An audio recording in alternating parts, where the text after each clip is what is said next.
అంటే ఇప్పుడు జయకృష్ణ గురించే మనం మాట్లాడుకుంటే ఇప్పుడు మన మన జానర్స్ మామూలుగా ఒక ఫ్యామిలీ డ్రామా కానీ కామెడీ ఎంటర్టైన్మెంట్ కానీ లేకపోతే కమర్షియల్ మసాలా కానీ డిష్రూమ్ సాంగ్స్ అదంతా అది కానీ లేకపోతే ఏదైనా కంప్లీట్గా ఒక off beat kind of films కానీ ఇప్పుడు కొత్తగా వస్తున్నాయి కదా. ఇప్పుడు అల్లు అర్జున్ చేసిన పుష్ప కానీ లేకపోతే ఇప్పుడు ఇంకొక సినిమా కానీ అన్ని కొత్త మారుతున్నాయి కదా. జయకృష్ణ ఈ సినిమా తర్వాత a kind of cinema a kind of script చేస్తే బాగుంటుందని మీకు ఎక్కడైనా ఒక ఆలోచన వస్తే నేనైతే ఏదైనా ఒక ఇంటెన్స్ గ్యాంగ్స్టర్ డ్రామా చేస్తే బాగుంటుంది అనుకుంటున్నాను. అవునా? యా, ఇంటెన్స్ ఎరగదీస్తాడు అసలు, మామూలుగా భలే చేస్తాడు అసలు. ఓకే, మన దాంట్లో ఎమోషన్స్ చెప్తున్నాను కదా మీకు, అదిరిపోతాయి కొన్ని డైలాగ్స్. నేను ఎలా రాసుకుని ఏ మూడ్ లో చెప్పినా దింపేశాడు.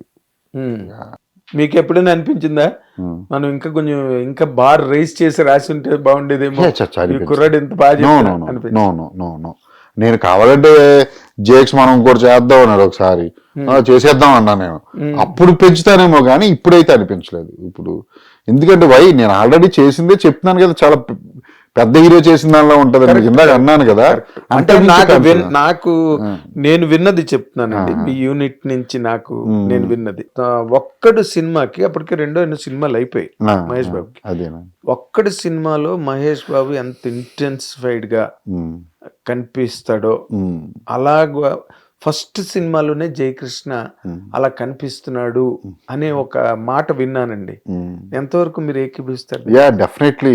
తను యాక్చువల్లీ నాకు యూనిట్ లో కూడా వాళ్ళ టీం అది కూడా అన్నారు, అసలు హీరో ఫస్ట్ సినిమా కాదు, ఏదో 4-5 సినిమాలు చేసిన హీరోకి పడాల్సిన సినిమా ఇది అని కూడా అన్నారు నాతో. నేను అలా తీసుకెళ్ళాను మూవీని.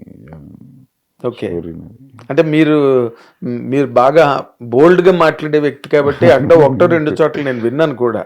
అంటే ఈ రేపు సినిమా రిలీజ్ అయిన తర్వాత మొన్న ఈ cinema Chennai love story director Sai Rajesh గారు కూడా కరెక్ట్గా ఇదే టైంకి ఇంటర్వ్యూకి వచ్చారు నా దగ్గరికి బిఫోర్ ది రిలీజ్. సినిమా రివ్యూలు ఎలా ఉంటాయి ఏంటి అనే దాని మీద డిస్కషన్ వచ్చినప్పుడు మాట అన్నారు, నాకు ఇందరు సినిమా నచ్చలేదు కానీ అంత పెద్ద హిట్, అది రికార్డులు బ్రేక్ చేసి ఈ రోజుకి కూడాను. అలాగే జడ్జిమెంట్స్ ఏమి ఉపయోగం లేదు, రివ్యూల వల్ల ఏమి ఉపయోగం లేదు, జనానికి ఫైనల్గా నచ్చాలి అంతే అన్నది ఒక మాట ఎక్స్ప్రెస్ చేశారు ఆయన. నా దృష్టిలో ఆల్ రివ్యూవర్స్ని ఆడియన్స్ జోకర్లా చూస్తారేమో అని అభిప్రాయం ఉందన్న నాకు. వై అంటే ఒక 10% రివ్యూవర్లను పక్కన పెడితే 90% ఆఫ్ ద రివ్యూవర్స్, అంటే ఒకడు భుజాలు ఎగరేసుకుంటూ చెప్తాడు, ఒకడేమో పుచ్చుకు అంటాడు, ఇంకోటి వీళ్ళందరినీ ఆడియన్స్ జోకర్లా చూస్తారేమో అన్న అభిప్రాయం. వై వాళ్ళు చెప్పారండి సినిమాకి వెళ్ళడం మానడం అయితే చేయరు ఆడియన్స్. ఒక సమస్య ఉందండి, సినిమా అనేది ఒక సమస్య అనుకోండి, సపోజ్ మీరు దాన్ని రాయాలనుకోండి, ఆ సమస్యను రాయాలనుకోండి, వర్ణించే విధానం ఒకటి ఉంటుంది కదండి. దాన్ని అంటే ఇది బాగోలేదు అని చెప్పే విధానం కూడా ఒకటి ఉంటుంది కదా, ఎనలైజ్ చేయడం ఎనాలసిస్ చేయడం ప్రొఫెషనల్గా 10-15% మందే చేస్తున్నారు. అది ఫిల్మ్ జర్నలిస్టులు కొంతమంది చేస్తున్నారు అంతే. కానీ ఈరోజు సినిమా ఎక్కడికి వెళ్ళిపోయింది, ఫోన్ వచ్చిన తర్వాత ఎవడైనా వచ్చు రివ్యూ, ఎవడైనా ఇవ్వచ్చు. సో రివ్యూ రైటర్లు ఎలా చెప్తున్నారు రివ్యూలు కూడా నేను ఇవ్వచ్చుగా, నేను అంటే మాలాంటి వాళ్ళు ఇవ్వచ్చుగా. సో నా దృష్టిలో చాలా మంది రివ్యూ రైటర్స్ని ఆడియన్స్ జోకర్స్ లా చూస్తున్నారని నా అభిప్రాయం. చాలా హార్డ్ హిట్టింగ్ అది నేననేది నేను రివ్యూ రైటర్ల రివ్యూ ఇస్తున్నా నేను. ఓకేనా, బాగా ఇచ్చేవాడు ఎవడో ఎవడో దాడి చెప్తున్నా, ఓకే అందరినీ కాదు. అంటే అది నాకు చాలా మంది నాకు అనిపించిన ఇది. I understand. ఇప్పుడు ఈ సినిమాకి మీరు అనుకున్న బడ్జెట్ అనుకున్నట్టుగా ఇంప్లిమెంట్ అయిందా, ఎక్కువైందా? నాకు ఇప్పటిదాకా నా సినిమా బడ్జెట్ ఎంత అయిందో నాకు దత్ గారు చెప్పలే. సో నాకు తెలియదు. ఎందుకు ఈ మాట అన్నానంటే శాస్త్రి గారు నాతో మాట అన్నారు, దత్ గారు మంచి ఎక్కువ బడ్జెట్ పెట్టి చేశారు సినిమాని. అవును అవును, మీకు కొన్ని చెప్తానండి, వాళ్ళ దగ్గర నేర్చుకోవాల్సింది చెప్తాను. ప్రొడ్యూసర్గా అయితే ఈ దత్ గారు ఆశాష్కిరావు గారు ఇప్పుడే టీనేజ్ లోకి ఎంటర్ అయినప్పుడు తీసుకునే డిసిషన్లు ఉంటాయి చూసారా, అలా తీసుకుంటారు డిసిషన్లు తెలుసా. అవునా? ఏదేదో ఇంక హాలీవుడ్ సినిమా ఏదో వస్తుందంట కదా వస్తారని మనకి చాలా ఫాస్ట్ గా ఉంటాయి వాళ్ళ డిసిషన్స్. అలా ఇప్పుడే అలా తీసుకున్నారంటే వాళ్ళ అసలు వాళ్ళు ఇంకెంత ఫాస్ట్ ఉండేవారు. అసలు ఇంకా చాలా పెద్ద పెద్ద డిసిషన్లు క్షణాల్లో తీసుకుంటారు దత్ గారు. మీరు ఒక్క డెసిషన్ చెప్పగలరండి అది బయటికి చెప్పకూడదు కదా. మామూలు ఇన్ జనరల్ గా that really you can express. No, అది బయటికి చెప్పకూడదు. కొంచెం బిజినెస్ లకు సంబంధించిన ఇవి ఉంటాయి కదా.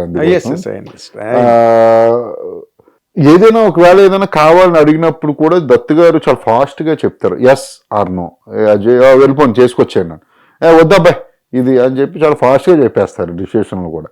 నాకు అది కూడా ఇష్టం బాగా. నేను one of the reason cinema చేయడానికి ఆయన కూడా కారణం. ఎలా? దత్ గారు. వై నేను అంటే డ్రీమ్స్ ఉంటాయి డైరెక్టర్స్ కి, పలానా హీరోలతో చేయాలనే కాదు, కొంతమంది ప్రొడ్యూసర్తో చేయాలని కూడా ఉంటాయి. అది నాకు దత్ గారి ప్రజెన్స్ అది ఇది అని అనగానే సరే ఆయనతో వర్క్ చేద్దాము ఒకటే నాకు అనిపించింది.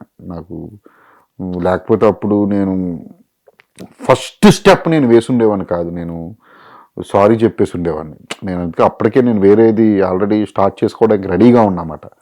ఆ ఫస్ట్ స్టెప్ వేయడానికి కారణం దత్ గారు. అంటే దత్ గారు ప్రజెన్స్ ఉంది, అది ఉంది, ఇది ఉంది, దత్ గారు ఉంటారు, ఆయన కలవడం వెళ్ళి అవన్నీ జరిగిన తర్వాత మీరు మంచి వాల్యుబుల్ స్టెప్ వేసారు. అయ్యో 100% సార్. నేను ఏది ఎటు వెళ్ళినా అది యూనో లైఫ్ అనేది ఒక లెసన్ అండి. అది యూనో మనం ఎటు వెళ్తే అటు కరెక్టే అవ్వాలి అని అనుకోవాలి, అవుతుంది కూడా. అదే కదా మీరు అనుకోవడం ఎందుకు, మీరు అదే అంటున్నాను, అవుతుంది అంటున్నాను. అనుకోవాలి, అవుతుంది కూడా. అదే ఎగ్జాక్ట్లీ. మీరు దత్ గారు ఫస్ట్ స్టెప్ వేయడానికి ఆయన కారణం అన్నారు, కృష్ణ గారితో అగ్నిపర్వతం.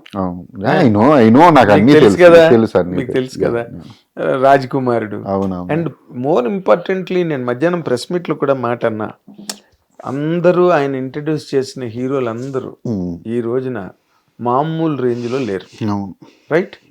ఇప్పుడు ఈ జయకృష్ణ కరెక్ట్ గా తాడు మీద నడుస్తున్నాడు రేపు 30వ తారీఖు వరకు కదా, అంతేగా? మీకు ఇన్నాళ్ళు 95 days మీరు వర్క్ చేశారు. వర్కింగ్ డేస్ అయితే ఆల్మోస్ట్ 95 days వర్క్ చేశారు, రైట్? 95 days వర్క్ చేసిన తర్వాత మీరంతా ఫైనల్ కాపీ చూసుకుని అన్ని కంప్లీట్ అయిపోయి ప్రింట్లు కూడా వెళ్ళిపోతున్నాయేమో, అదే ఇన్ ది సెన్స్ కదా. ఇప్పుడు మీరు యూ ఓన్లీ కెన్ సే, ఇంకెవ్వరు చెప్పలేరు అది. అదేంటంటే వాళ్ళ రేంజ్ గ్లింప్సెస్ జయకృష్ణలో కనిపిస్తున్నాయా?